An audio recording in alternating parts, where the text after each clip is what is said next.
ससा आणि कासवाची गोष्ट. एकदा जंगलात एक ससा राहत होता. तो नेहमी आपल्या वेगाबद्दल गर्वाने सांगायचा, मी जंगलातील सर्वात वेगवान आहे, माझ्याशी कोणी स्पर्धा करू शकत नाही. हे ऐकून कासव शांतपणे म्हणाले, अरे ससोबा, वेग महत्त्वाचा आहे, पण सातत्य आणि चिकाटी जास्त मोठी गोष्ट आहे. चला, आपण शर्यत लावूया. ससा हसला आणि शर्यतीला तयार झाला. जंगलातील सारे प्राणी बघायला जमले.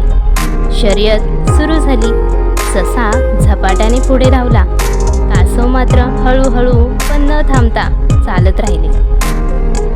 सशाला वाटलं, हा कासव मला कधीच पकडणार नाही. तो रस्त्यातल्या झाडाखाली झोपून गेला. कासव मात्र सातत्याने चालत राहिले. थोड्या थोड्या पावलाने पुढेच सरकत राहिले. शेवटी कासवच सर्वप्रथम लक्ष्यावर पोहोचले. ससा जागा झाला तेव्हा खूप उशीर झाला होता. या गोष्टीतून आपल्याला काय शिकायला मिळते? गर्व कधीही करू नये. मेहनत आणि सातत्य केल्यास यश नक्कीच मिळते.